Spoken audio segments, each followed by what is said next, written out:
Chers amis abonnés, bonjour, ravi de vous retrouver. Nous sommes le 20 janvier, le mardi 20 janvier, jour d'enregistrement de cette vidéo. Alors comme vous pouvez le voir, nous allons parcourir ensemble le thème de Madame Sarah Knafo, qui occupe une place dans le paysage politique, et tous les thèmes sont intéressants à étudier, chacun avec leurs particularités, leurs points de force, leurs points de faiblesse, c'est ce qui constitue la nature humaine.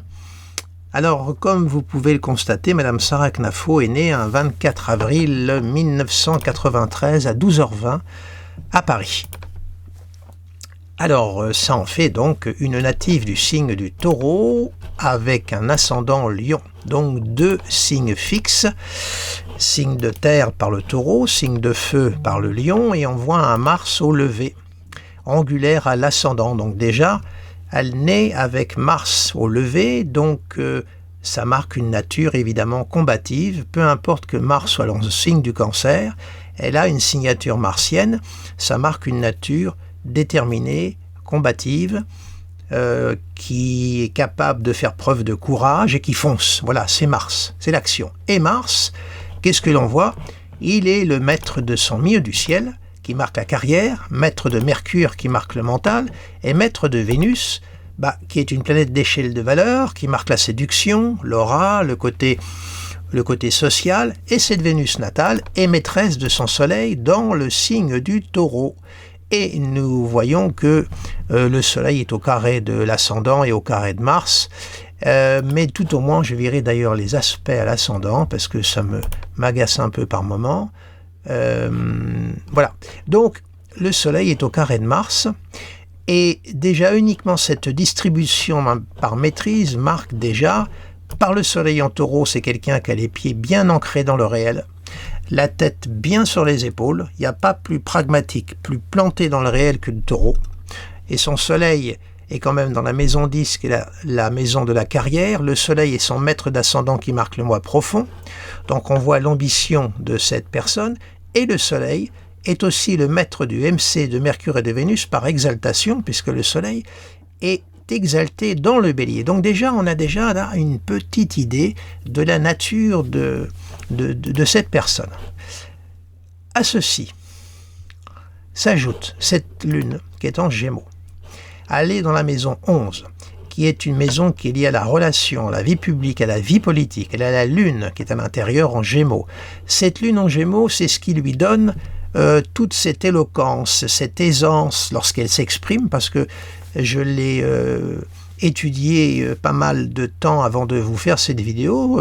C'est intéressant d'observer quelqu'un, et on voit cette lune qui est très présente. Ça lui donne de l'éloquence, de la rapidité. Évidemment, c'est une lune qui est dans le secteur 11, le secteur de la vie publique politique. Évidemment, ça lui donne une grande adaptabilité. Elle est au sextile de Vénus, donc une grande part de séduction joue aussi dans son parcours. Elle doit certainement séduire, elle doit avoir l'art de se présenter, l'art de dire les choses, de les envelopper, surtout que cette lune natale est au trigone quand même de Jupiter, qui est tout de même, il faut bien le dire, un aspect de popularité. C'est un Jupiter vénusien de surcroît, sextile à Mars, sextile à Vénus, carré Saturne opposé Pluton. Alors là, cet aspect-là, ce grand carré hanté là, lune opposée à Pluton, carré Saturne, d'après ce que j'ai pu lire, l'enfance, je crois qu'elle a perdu un frère très jeune. Elle a perdu son frère parce que sa mère avait été victime d'une agression alors qu'elle était enceinte, et ça aurait eu une répercussion sur ce jeune frère qui est mort. Donc il y a eu quand même une partie de l'enfance, surtout que la lune, vous voyez, est maîtresse de sa maison 12 interceptée également à maîtrise Mars. Alors ça peut, évidemment, cette lune-là peut marquer cet événement douloureux sur lequel elle a pu très bien se construire après. Vous savez, quelquefois, les traumatismes, les chocs, on peut très bien après, ça peut se cristalliser psychologiquement, être un levier dans les choix, je dirais, de destin d'une personne. Mais reste toujours que cette lune-là a quand même pas mal de sorties positives. Vous voyez, Vénus, Mars, Jupiter, elle est sous la maîtrise de Mercure, ce qui veut dire que son âme ne vieillira jamais, ça lui donne une très grande aisance, une grande adaptabilité. C'est une pluralité dans le champ d'expression, c'est la lune libre, vraiment, et ça lui permet dans le milieu politique de pas mal évoluer et d'être apprécié par différents bords politiques. D'après ce que j'ai lu, elle a quand même navigué, puisque c'est une énarque, elle a un parcours quand même qui est assez brillant sur le plan des études, de son parcours, et elle a une capacité à s'adapter et un pouvoir de séduction qui est indéniable. Alors on voit que Vénus, qui maîtrise le Soleil, est également dans le signe de Mars, qui en fait une conquérante, conjoint Cérès, qui ne fait que renforcer l'éloquence, donc Mercure, qui est angulaire, qui est valorisé, ce qui fait que c'est une excellente communicante. Voilà, il n'y a pas de problème. Quand on l'écoute, c'est fluide. Voilà, il n'y a pas de cafouillage.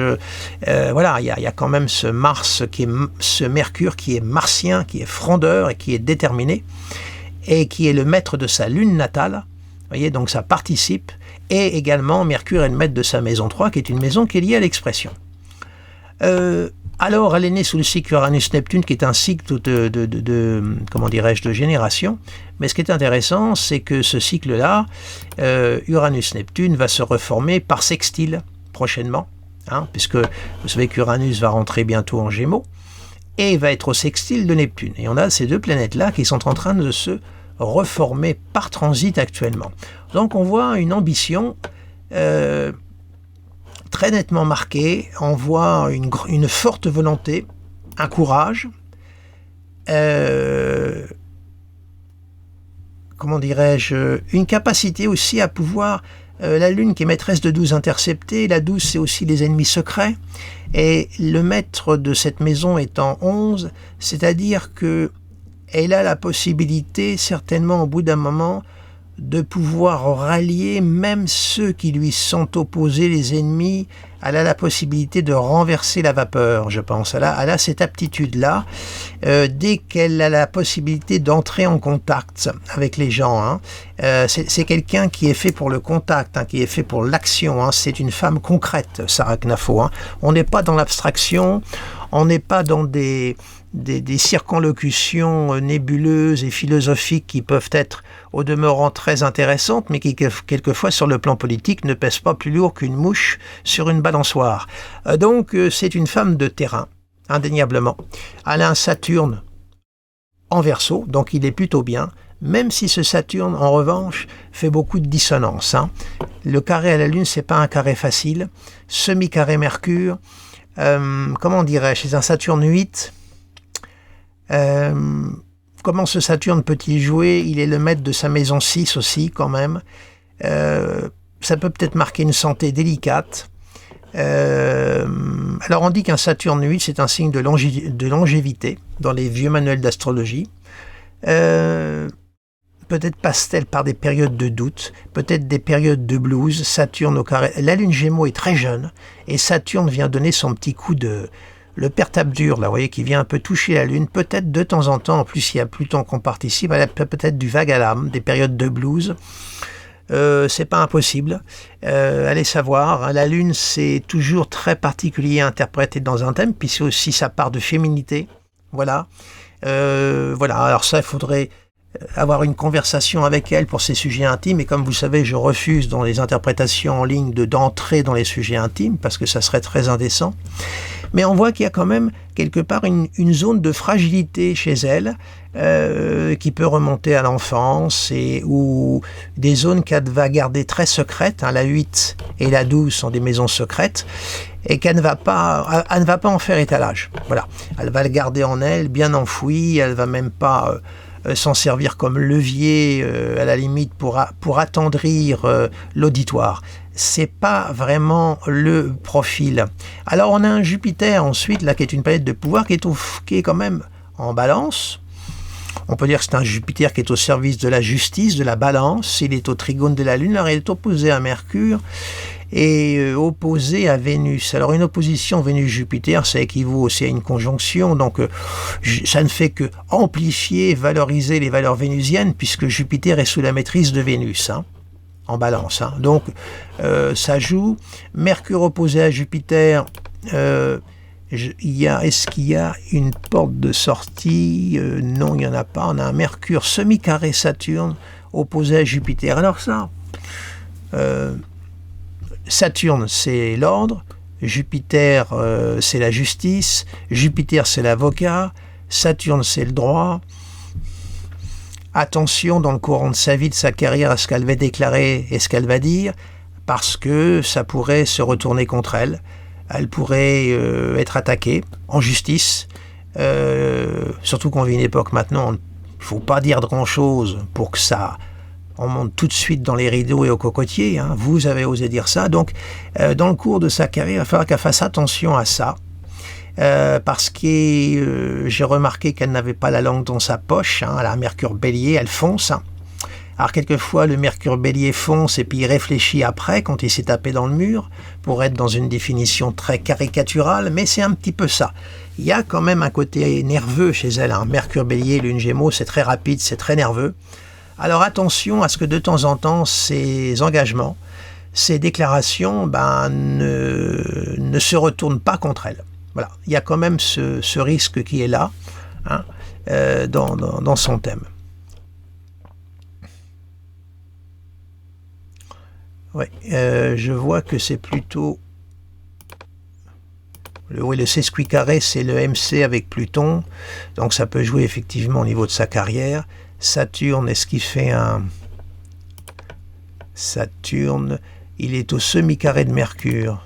Oui, il y a semi-carré. Oui, c'est ça. C'est-à-dire que, non, il n'y a pas le sesquicarré à Jupiter, ça va, mais il y a quand même ce semi-carré simplement. Oui, donc attention à ce qu'elle va dire, parce que vous voyez, ce Mercure, quand même, n'est pas forcément, comment dirais-je, c'est à la fois sa force, mais attention, parce que vous savez, nos points forts peuvent devenir des points de vulnérabilité dans certains contextes. Voilà. Donc attention à ça. Attention, avec un Mars qui se lève, en plus elle est ascendant Lion, il y a de la fierté. Hein. Donc le Soleil est piqué en Taureau, donc attention, de temps en temps, ça pourra sans doute lui jouer des tours, et peut-être que ça lui a joué des tours. Alors tout à l'heure, j'attirais votre attention sur le cycle Uranus-Neptune, mais je vois qu'il est au sextile de Pluton. Or, ces trois planètes vont se mettre en harmonique, ce qui veut dire que sur le plan collectif, évidemment, elle est dans un moment important parce qu'elle fait partie de cette génération à être née avec Uranus, Neptune, sextile, Pluton. Et ces trois planètes vont être en aspect harmonique. Donc on voit que là, puisqu'elle est engagée dans une carrière politique, c'est son heure qu'arrive et elle est, je dirais, synchrone avec les cycles planétaires collectifs qui se calquent sur son thème natal. Alors, maintenant, au niveau des élections municipales, je vais y venir, je crois que c'est le 15 mars et le 22 mars. Hein. Alors, il y a une chose que je voulais vous dire d'emblée, c'est que, au vu d'un thème astrologique, des transits de ce thème, des directions secondaires, bref, d'une révolution solaire et j'en passe, augurer, au vu d'un thème individuel, augurer du choix de milliers, de millions d'électeurs, c'est une gageure, c'est un non-sens. Un thème astrologique, c'est la vie intérieure d'une personne. Alors, pourtant, je me suis prêté à l'exercice, j'ai fait beaucoup de prévisions en matière électorale. Je n'ai pas à rougir de mes résultats, puisque dans le grand ensemble, ils sont plutôt positifs. Mais ça m'a appris à prendre du recul, ça m'a appris à peser les choses, et au fond, je dirais que astrologiquement parlant, ça ne démontre rien. Définir qui va être le prochain président de la République au second tour, comme je dis, c'est du 50-50, donc ça ne démontre rien. Encore au premier tour, par rapport au nombre de candidats arrivés à détacher lesquels, les deux candidats qui seront au second tour, encore, l'exercice peut s'avérer intéressant, mais ça reste un exercice extrêmement périlleux, parce que un thème astrologique peut jouer sur plusieurs plans. Et je vais m'expliquer. Alors, voilà. Là, c'est le thème. Oui, nous sommes le 20 janvier, il est 14h12. Là, c'est l'heure à laquelle j'enregistre la vidéo. Bon. Les élections vont avoir lieu au mois de mars. Donc, on va aller jusqu'au mois de mars. Et le premier tour, ça va être le 15 mars. Voilà, le 15 mars 2026, voilà l'état du ciel. Alors, il est vrai qu'il y a le cycle Saturne-Neptune, là, vous voyez, qui va quand même flirter avec sa Vénus natale. Vous voyez, bon. Alors, Saturne-Neptune sur Vénus, c'est vrai que c'est pas le transit le plus extraordinaire. Neptune brouille l'image, Saturne apporte sa note grise, Vénus pour elle est importante, c'est sa planète de son signe solaire, et le Soleil de surcroît est son maître d'ascendant. C'est pas l'aspect le plus porteur. Le rayonnement est un peu voilé, brouillé, et Saturne également apporte sa note un peu de rigueur, de sécheresse. Donc, c'est pas l'aspect le plus porteur. Franchement. Bon, à ceci s'ajoute Pluton, qui se met au carré de son Soleil natal. Là aussi, l'image, l'ego prend le carré de Pluton en secteur 7. Bon. D'autre part, Uranus, lui, est encore en Taureau à ce moment-là, et puis il va rentrer progressivement en Gémeaux au mois de mai, il va passer sur sa lune natale. Alors ce transit d'Uranus, là, dans sa maison 11, marque son entrée en politique. Pendant des années, pendant 7 ans, elle va avoir la traversée d'Uranus en Gémeaux. Ce qui veut dire qu'elle est en train, là, de s'installer, d'apporter sa note à elle, uranienne, qui tend à réformer, à bousculer les choses. Elle est au carré de son Saturne natal. Vous voyez, il y a un Uranus carré Saturne, c'est-à-dire que tout ce qui relève des choses du passé, etc., même si elle défend une certaine idée de la tradition, mais il y a Uranus qui vient heurter son Saturne natal, et il rentre. Donc on voit son entrée en politique, où elle va forcément marquer sa présence d'une façon uranienne, donc très en décalage, avec certainement des prises de position qui vont être inattendues, en rupture, et Uranus va très très vite transiter sa lune natale cette année. Donc la lune va être mise en résonance. Elle va être mise en résonance à la fois par Uranus et par Pluton. Et cet Uranus sur sa lune natale va relancer son grand carré anténatal, Lune, Pluton, Saturne. Alors évidemment, il y a tout un jeu d'aspects à la fois positifs et un peu moins, je dirais, positifs pour raisonner comme ça. Saturne, Neptune avec Uranus sur la Lune qui va mettre en lumière son aura lunaire dans la maison 11 étant une maison de vie politique. Pluton qui est la part d'ombre au trigone de cette Lune.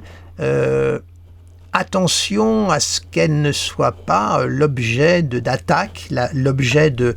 on essaye un peu de salir son aura, son image. Ça peut être l'aspect des fameuses révélations, des choses qu'on apprend, les scandales, vous savez. Bon, Uranus met en lumière ce qui a été occulté par Pluton. Je vous ai dit que l'année 2026 allait marquer l'année de la tombée des masques. On va apprendre des choses qu'on sait peut-être pour certaines ou d'autres qu'on ne sait pas, mais ça va être l'année des tombées des masques. Alors attention pour elle, parce que ces aspects-là sont ambivalents. Si vous voulez, il y a à la fois, elle va marquer quand même sa présence, parce que dans le même temps, tout de même, Uranus va être sur la Lune natale, mais il va être au trigone de son Jupiter natal, et également Pluton. Donc tout de même, Uranus, trigone son Jupiter natal, avec Pluton, ce sont quand même des aspects de pouvoir. Jupiter, Uranus, mais son Jupiter est quand même au fond du ciel. C'est comme si elle était en train de créer son socle, de créer ses forces intérieures pour pouvoir poursuivre sa carrière politique. Et puis n'oublions pas que Saturne en plus, là je suis au mois de mars, mais après Saturne va transiter son milieu du ciel très rapidement, plus un mois. Voilà, vous voyez là, voilà, au mois de mai, là, le transit de Saturne sur son milieu du ciel opposé à Jupiter au sesqui carré de Pluton. Attention là à ce transit de Saturne qui marque l'ambition. Ça peut être l'ascension comme ça peut être une forme de déclin. Neptune sera sur sa Vénus natale, l'image un peu brouillée et Saturne va être là-haut. Donc attention, ça peut marquer une ascension comme ça peut marquer un déclin. Tout dépend de ce que Pluton cache ici, carré soleil, avec Uranus qui va le mettre en lumière. Tout dépend. Mais il y a quand même ce transit de... Alors Saturne, il va faire la navette, il va passer sur son Mercure, il va revenir, il va faire la navette pendant pratiquement tout l'été. Hein, là. Donc, c'est pas forcément l'aspect le plus facile. Ça peut marquer une ascension politique avec les difficultés que la politique impose, parce que la politique, hein, on sait très bien que ça n'a jamais été un long fleuve tranquille, loin de là, c'est tout le contraire. Alors, comme c'est quand même une nature extrêmement combative, c'est pas quelqu'un, comme on dit familièrement, qui baisse pavillon comme ça, donc elle est armée pour lutter, mais si vous voulez, c'est un peu son examen de passage, là. Voilà, quelque part, c'est son examen de passage, ce transit de Saturne. Elle passe le cap, c'est plutôt bon. Hein. Mais là, quand même, ce transit-là qui va durer, parce qu'en fait, ce transit, je vais vous le dire avec les éphémérides papier, on va travailler à l'ancienne école. Ce transit de Saturne sur son milieu du ciel va commencer à partir du mois de mai. Et elle va l'avoir, il va faire ce que j'appelle l'essuie-glace, hein, il va se promener là. Il va passer sur son Mercure natal au mois de juin, et elle l'a en fin de compte en transit de mai jusqu'à novembre. Hein. Il est là. Alors, Saturne va être pratiquement stationnaire sur son Mercure natal durant 2 mois, juillet, août, parce que Saturne va stationner à 14 degrés là, sur Mercure. Attendez, je vais l'avancer pour que vous puissiez visualiser, parce que je suis en train de faire un partage d'écran, tout de même, ça serait idiot que vous ne puissiez pas le voir. Vous voyez déjà en juin, là, boum, Saturne est aligné sur son Mercure. Voilà, pile. Neptune est toujours sur Vénus. Hein. Vous voyez, pile aligné, là. Bon, faudra voir. Bon, là, on est dans la période de l'été, la période des vacances. C'est vrai que ça se passe durant les vacances. Ça peut être un moment de prise de recul sur elle, à faire un petit peu le bilan. Pour les municipales, je lui vois pas grande chance, mais moi je vois plutôt là le fait qu'elle se présente au municipal, c'est son entrée sur vraiment la scène politique. Ça va être sa première, à mon avis, où elle va vraiment être soumise au vote des électeurs. Elle va avoir une idée exactement le poids, ce qu'elle représente comme poids sur le plan électoral. Voilà, c'est vraiment un examen de passage. Parce qu'ensuite, à partir de juin-juillet, Jupiter va rentrer dans sa maison 1. En juillet, Jupiter rentre dans sa maison 1. On va avancer d'un mois. Voilà, ça y est. Voilà, Jupiter, 15 juillet, il va rester dans sa maison 1, là, pendant à peu près 1 an. Bon, alors elle va l'avoir au carré du Soleil, donc là, c'est le combat politique. C'est pas sans Jupiter, sans son ascendant au carré de son Soleil, c'est la manière dont elle va définir son image et son positionnement politique. Dans le même temps, Jupiter sera au trigone de sa Vénus natale, ce qui tend un peu à venir un peu corriger cette présence de Neptune un peu floue, et elle va avoir donc ce Jupiter présent pendant à peu près, 1 an, hein, puisqu'après, en juillet 2027, il rentrera en Vierge, il ira au trigone de son Soleil natal. Le trigone va être rapide, mais il va quand même exister. Bon, donc, il y a quand même une alternance là, plutôt, je dirais, positive pour elle. Mais attention, cependant, c'est ce Pluton qui est là.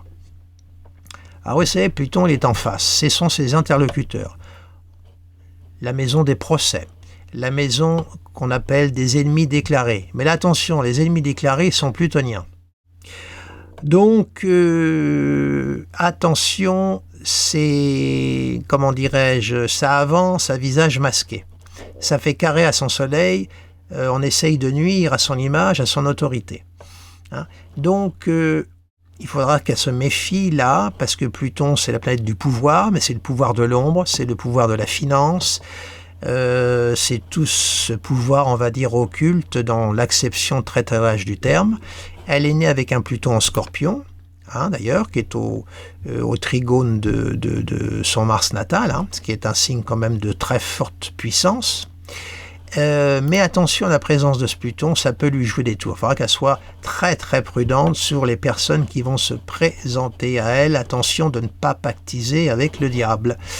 Attention, hein, parce qu'il y a Jupiter qui est au trigone, on peut être tenté. Hein, le pacte le fameux Dr Faust. Si tu veux accéder à des pouvoirs supplémentaires, il faut que tu pactises. Attention. Hein. Surtout que Pluton sera au sextile de sa Vénus natale. On est en plein dans l'aspect typique là, de la séduction, mais qui passe par des pactes d'ordre plutonien. hein. Donc ça, attention à cette présence-là, hein. Voilà, alors pour moi, je dirais que globalement, là, elle est en train d'inscrire son nom sur la scène politique de plus en plus. Et puis alors, si on regarde ses directions secondaires, c'est toujours intéressant. Vous voyez, son soleil est rentré dans sa maison 11. Vous voyez, il est même conjoint encore à sa lune natale. Elle est vraiment en train de s'inscrire. Elle est en train, son rayonnement se déploie là, dans la maison 11, qui est la maison des relations à vie publique et la vie politique. En plus, ce soleil-là est au trigone de son Jupiter natal. Alors, elle a un Jupiter qui est rétrograde, mais il est au trigone. Il va recevoir en plus le trigone de Pluton en transit.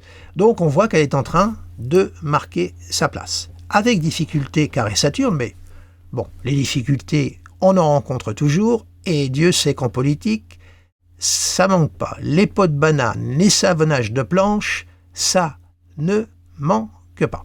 Sa lune actuellement progressée conjoint à Mars en Lion, vous voyez, donc là, attention, là, elle est vent debout, là, ça y va, là, elle est remontée, alors attention évidemment à ce que ça ne lui joue pas des tours, évidemment, hein, là, attention. Mais elle a quand même cette lune progressée en Lion conjoint à Mars, on voit la posture, la femme qui est en posture de combat et qui affronte. Alors il y a aussi cette maison, j'ai oublié de vous en parler, sa maison 11, sa maison 9 est dans le signe du Poisson et c'est Neptune. Et Neptune est conjoint à Uranus, donc la maison 9, c'est la maison de la politique étrangère quand on est dans la classe politique. Hein. Elle a une Vénus qui est dans la maison 9. Donc, ça m'amène à déduire symboliquement qu'elle pourrait avoir un rôle aussi sur le plan européen et sur le plan politique étrangère, peut-être une grosse carte à jouer, qui risque de déplaire peut-être aussi, vu que Vénus est opposée à Jupiter, hein, elle peut peut-être déranger justement l'ordre, les lois. Mais elle peut tenir un rôle aussi dans ce domaine-là, sur le plan de la vie politique. Voilà ce que je pouvais vraiment présentement vous dire sur Madame Sarah Knafo.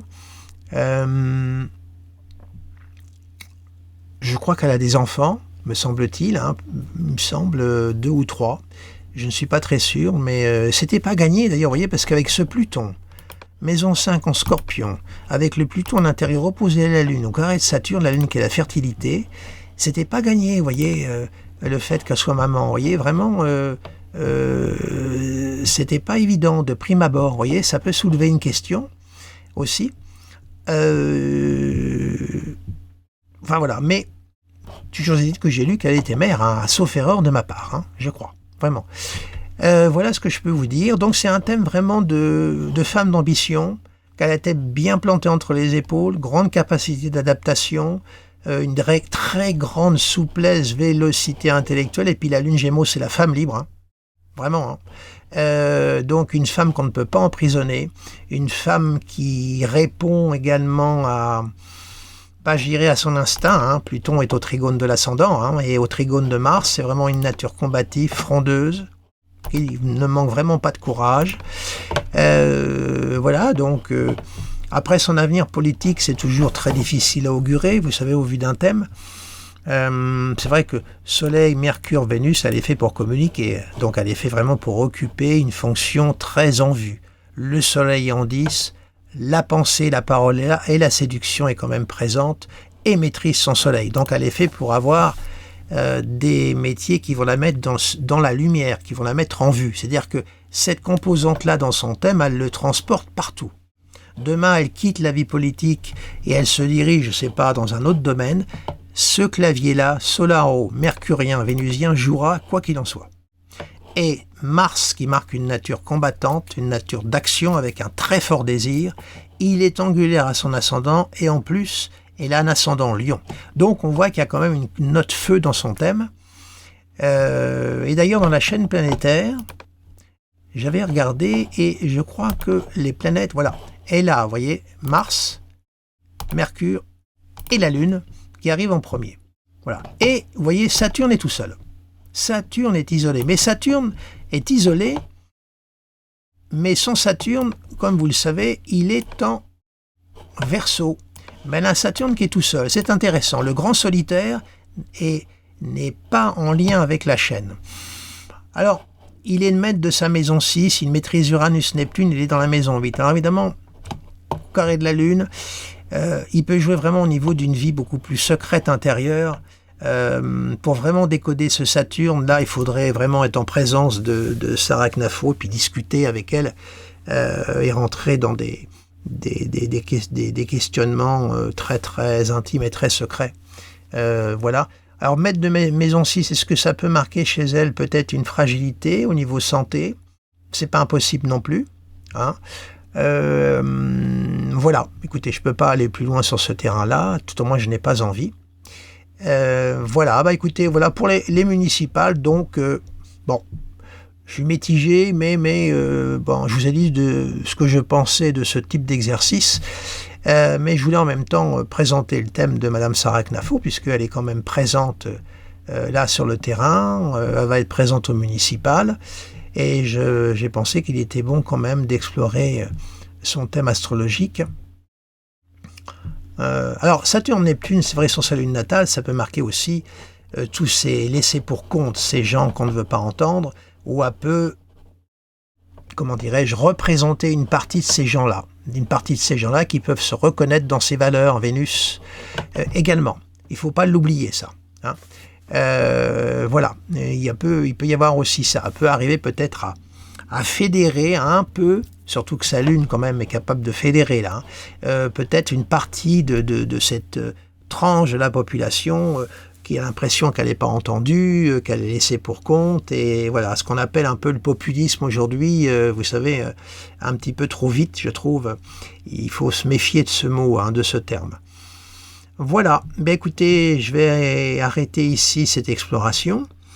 Je vous remercie de votre attention, de votre fidélité. Pour les nouveaux venus, n'hésitez pas à vous inscrire à ma chaîne YouTube ainsi qu'à mon site internet. Sachez que je donne des consultations, en privé ou à distance, et pour avoir de plus amples renseignements, allez sur mon site internet et vous trouverez toutes les informations sur les différentes formules que je propose. Voilà, eh bien écoutez, je vous souhaite une agréable journée et je vous dis à très bientôt. Au revoir.